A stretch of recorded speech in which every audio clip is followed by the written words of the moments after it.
Hello everyone, welcome back to my channel exam success mantra. और आज हम DElEd first year English lecture का अपना जो चौथी यूनिट है उसका क्वेश्चन लेने वाले हैं, जो है हमारी राइटिंग को लेकर। ठीक है, आज का जो हमारा क्वेश्चन है वो है हमारा What are the characters of the good handwriting and describe the need and importance of the good handwriting। जो हमारा क्वेश्चन पूछा गया है वही पूछा गया है What are the character of good handwriting, कि गुड हैंडराइटिंग के कैरेक्टर क्या है, कि गुड हैंडराइटिंग के हमें क्या लिखना है, लक्षण लिखना है, उसके कैरेक्टर लिखने हैं। उसके अलावा हमें बताना है कि उसकी नीड एंड इम्पोर्टेंस क्या है, क्यों, क्या ज़रूरत है या क्या ज़रूरत है हमारी अच्छी राइटिंग की, या क्या महत्व है अच्छी राइटिंग के, ये हमें बताना है इसमें। ठीक है, तो सबसे पहले हम इसके कैरेक्टर देख लेते हैं कि गुड हैंड राइटिंग के कैरेक्टर क्या है। फर्स्ट कैरेक्टर देखिए, फर्स्ट कैरेक्टर की अगर हम बात करते हैं तो फर्स्ट कैरेक्टर है हमारा डिस्टिंक्टनेस। डिस्टिंक्टनेस मतलब होता है स्पष्ट दिखना, साफ साफ दिखाई दे जिसमें। ठीक है, तो इसके लिए क्या होना चाहिए, अगर हमें कोई राइटिंग में साफ साफ दिखना चाहिए तो उसके लिए क्या होना चाहिए, each letter of the word stand distinct from the neighbouring ones. Neighbouring ones पहले इतना समझ लीजिए, each letter of the word का जो प्रत्येक लेटर है, लेटर समझ लीजिए ABCD, उससे जो वर्ड बना है वर्ड का प्रत्येक लेटर स्टैंड फॉर डिस्टिंक्ट, एक निश्चित दूरी पर होना चाहिए, किससे, फ्रॉम द नेबरिंग, अपने पड़ोसी लेटर से एक निश्चित दूरी पर होना चाहिए। It is said to be legible, कहने का मतलब है कि वो लेजिबल होना चाहिए। लेजिबल होना मतलब क्या है, मतलब वो स्पष्ट होना चाहिए। कहने का मतलब है कि पढ़ने योग्य होना चाहिए, इतनी दूरी पर होना चाहिए कि प्रत्येक लेटर हम इजीली पढ़ पाए। ठीक है, दूसरा कैरेक्टर है इसका प्रॉपर स्पेसिंग, मतलब जो हमारे लेटर्स हैं, जो वर्ड्स हैं, उनके बीच में क्या होना चाहिए, प्रॉपर स्पेस होना चाहिए। ये नहीं कि एक लेटर से ही दूसरा लेटर एकदम चिपका हुआ है और हम उसे समझ नहीं पा रहे। तो दूसरा कैरेक्टर हो गया उसका प्रॉपर स्पेसिंग। ठीक है, proper spacing demand that the letter in the word in the line and the line in a page should not be crowded and closely together. मतलब क्या, उसका proper spacing demand that the letter in the word, जो word के प्रत्येक letter होते हैं वो proper spacing की डिमांड करते हैं, मतलब उनके बीच में प्रॉपर स्पेस होना चाहिए। The word in a line, line की जो वर्ड होते हैं उनके बीच में प्रॉपर स्पेस होना चाहिए। एंड पेज में जो लाइन्स होते हैं उनके बीच में प्रॉपर स्पेस होना चाहिए। मतलब क्या है, अगर हम वर्ड लिख रहे हैं तो उसके लेटर प्रॉपर स्पेस में होने चाहिए। फिर हमने जैसे ये एक वर्ड लिखा, एक वर्ड, तो इनके बीच में स्पेस, प्रॉपर स्पेस होना चाहिए, पता चलना चाहिए कि दो अलग अलग वर्ड हैं। ठीक है, एक लाइन हमारी ये है, दूसरी लाइन ये है, तो इन दोनों लाइन के बीच में भी प्रॉपर स्पेस होना चाहिए। ठीक है, in the page should not be crowded and the closely together, उसमें बहुत ज़्यादा क्राउडेड भीड़ नहीं और बहुत ज़्यादा चिपका चिपकी नहीं होनी चाहिए, और बहुत ज़्यादा एक दूसरे क्लोज नहीं होना चाहिए। ठीक है, अगला जो कैरेक्टर है हमारे वो है सिंप्लिसिटी, मतलब जो राइटिंग होनी चाहिए वो सिंपल होनी चाहिए। ऐसा नहीं है कि उसको सुंदर दिखाने के लिए, अट्रैक्टिव बनाने के लिए हम उसमें कुछ, उसे अच्छा लुक देने के लिए कुछ एक्स्ट्रा चीज़ें जोड़ते हैं, उसे डिजाइनिंग करते, तो ऐसा नहीं होना चाहिए। क्यों, क्योंकि ऐसी राइटिंग जो है पढ़ने में क्या होती है, दिक्कत पैदा करती है। जैसे कर्सिव राइटिंग है तो सिर्फ लिखने वाला उसको पढ़ सकता है, दूसरे व्यक्ति को उसको पढ़ने में बहुत दिक्कतें फेस करते हैं। तो इस तरह की क्या नहीं होनी चाहिए, राइटिंग नहीं होनी चाहिए। ठीक है, इस तरह की राइटिंग नहीं होनी चाहिए। तो क्या पढ़ा रही थी मैं आपको, simplicity, the simple handwriting in ways letter have no unnecessary part, tail and the looks in easy to read. A simple hand write का मतलब है इन विच, जिसमें क्या होता है, लेटर हैव नो, जिस लेटर में अननेसेसरी पार्ट, टेल या कुछ और हमें उसमें ऐड नहीं कर रहा था, ईजी टू रीड, वो पढ़ने में आसान होती है, उसको क्या बोलते हैं हम, सिंपल हैंड राइटिंग। वो दूसरे अगला कैरेक्टर यूनिफॉर्मिटी। यूनिफॉर्मिटी का मतलब है जो प्रत्येक वर्ड, लेटर्स और लाइन्स हैं उनके बीच में एक जैसा होने चाहिए, उनके बीच एक जैसा गैप होना चाहिए, उनका साइज एक जैसा होना चाहिए, तो उसे बोलते हैं यूनिफॉर्म, मतलब एक समान होना। ठीक है, तो handwriting should be uniform throughout the whole test. जो पूरा टेस्ट है आपका, पूरा पेपर है आपका, उसमें जो हैंड राइटिंग वो एक जैसी होनी, यूनिफॉर्म होनी चाहिए, एक जैसी होनी चाहिए। ठीक है, जिस साइज में आपने पहला वर्ड लिखा है उसी साइज में आपका लास्ट वाला वर्ड हो। ऐसा नहीं कि पहले वर्ड आपने बहुत छोटे लिखे, लास्ट वाले वर्ड बहुत बड़े लिख दिए, तो ऐसा नहीं होना चाहिए। Any of the style student adopt, student कोई भी स्टाइल को अडॉप्ट कर सकते हैं। It should be uniform in size, spacing and element alignment, किसी भी स्टूडेंट कोई भी स्टाइल को अडॉप्ट कर सकते हैं, लेकिन वो कि यूनिफॉर्म होने चाहिए साइज में, स्पेस में, मतलब उनका साइज यूनिफॉर्म, उनका स्पेस एंड अलाइनमेंट क्या होना चाहिए, उनकी जो स्पष्टता है, जो पढ़ाई देने वाली जो बात है वो क्या होनी चाहिए, आपकी स्पष्ट होनी चाहिए। ठीक है,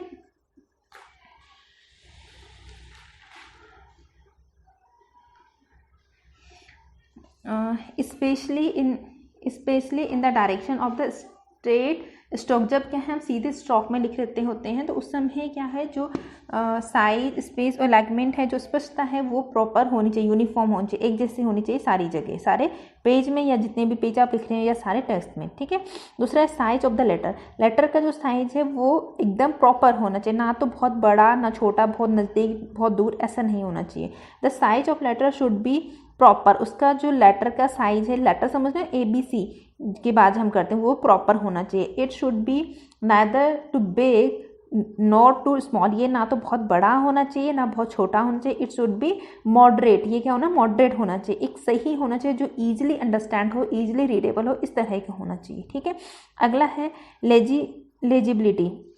लेजिबिलिटी का मतलब होता है पढ़ने योग्य, जो साफ साफ दिखाए, जिसमें स्पष्टता हो, जो हम इजीली पढ़ सकें। ठीक है, hand writing should B legible and easy read, hand writing क्या शुड बी लेजिबल, मतलब पढ़ने योग्य होने चाहिए, ईजी टू, जिसे हम आसानी से पढ़ सकें या जो कि स्पष्ट हो, तो इस तरह की हैंड राइटिंग होनी चाहिए। ब्यूटी, अगला है beauty, handwriting should be pleasing to the eyes, handwriting ऐसी होनी चाहिए जो हमारी आंखों को क्या करे, सुकून पहुंचाए। प्लीजिंग का मतलब होता है सुकून पहुंचाने, हमारे आंखों को आकर्षक लगे। ठीक है, अब beautiful hand writing is once, एक ब्यूटीफुल हैंड राइटिंग वो होती है in which the letter are well form, जहाँ जिसमें क्या होता है, जो लेटर होते हैं वो एक अच्छे वेल फॉर्म्ड होते हैं, बहुत अच्छे प्रकार से बना रखे। अगर लेटर जो अच्छे प्रकार से लिखे हो तो राइटिंग क्या होगी, बहुत सुंदर होगी। ठीक है, अगला है वो है adjustment between writing and thinking, और हमारी राइटिंग और थिंकिंग में एक प्रॉपर एडजस्टमेंट होना चाहिए। ऐसा नहीं हो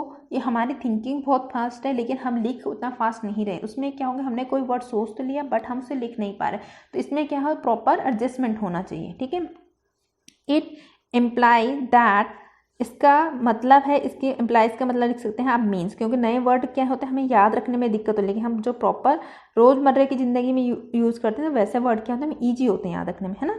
इट मीन्स दैट, इसका मतलब है there should be no omission of the word और फ्रेज, इसका मतलब ये है कि जो वर्ड है या फ्रेज है उसमें कोई चूक नहीं होना चाहिए, because of quick thinking in a fast writing, quick thinking या फास्ट राइटिंग की वजह से ऐसा नहीं होना चाहिए। मतलब क्या हुआ, माना कि हम जब लिखते समय क्या सोचते हैं, पहले तो हमने कोई वर्ड सोच तो लिया बट हम उसे लिखते नहीं, कई बार ऐसा होता है, तो इसका मतलब क्या है, हमारा एडजस्टमेंट ठीक नहीं है, तो ऐसा नहीं होना चाहिए।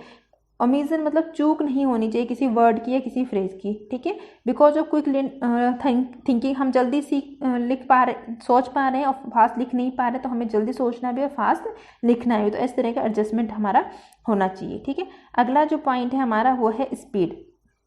तो एक अच्छी राइटिंग के साथ साथ हमें स्पीड भी चाहिए, ऐसा ना हो कि हमारी राइटिंग तो बहुत अच्छी है लेकिन स्पीड बहुत कम है, हम पेपर ही सॉल्व नहीं कर पाए, तो वो भी मान लीजिए प्रॉब्लम की बात है। Good hand writing also require a reasonable speed, एक अच्छी ठीक ठाक स्पीड होनी चाहिए गुड हैंड राइटिंग के साथ। ठीक है, अगला है लेटर स्टाइल, लेटर की स्टाइल कैसे होते हैं, तो लेटर किस स्टाइल, मतलब किस किस प्रकार के लेटर होते हैं जो जर्नल लिखने में यूज होते हैं।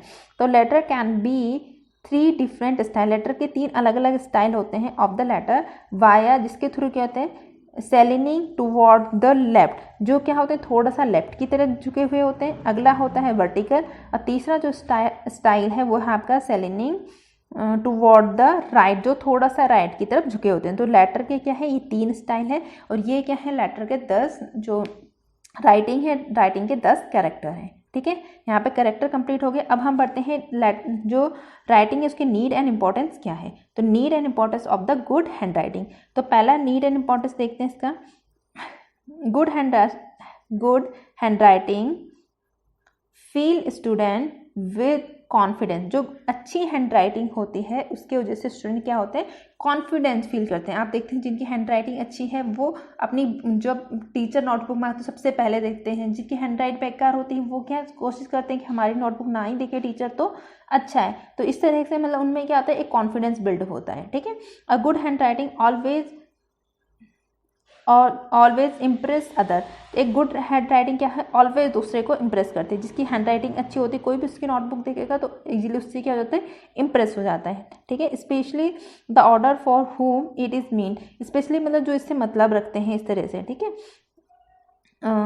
Good hand writing increase the interest of the student in study. एक अच्छी hand writing increase the interest, पढ़ने में बच्चे के इंटरेस्ट को बढ़ाती, इंक्रीज बढ़ाती है क्या, इंटरेस्ट ऑफ द स्टूडेंट को, इंटरेस्ट को किसमें, इन स्टडी में। आप देखते होंगे जिस चैप्टर के नोट्स आपने बहुत अच्छे से साफ सा कलरफुल पेन से बनाए होंगे आपको उसको पढ़ने में मजा आता है। बट वहीं कहीं पे अगर आपने नोट्स बहुत लापरवाही से बनाए, साफ साफ नहीं लिखे हुए, वहीं घसड़ पसड़ हो रखी है, तो क्या होता है उस चैप्टर को हमारा पढ़ने का मूड नहीं होता, मन नहीं होता है।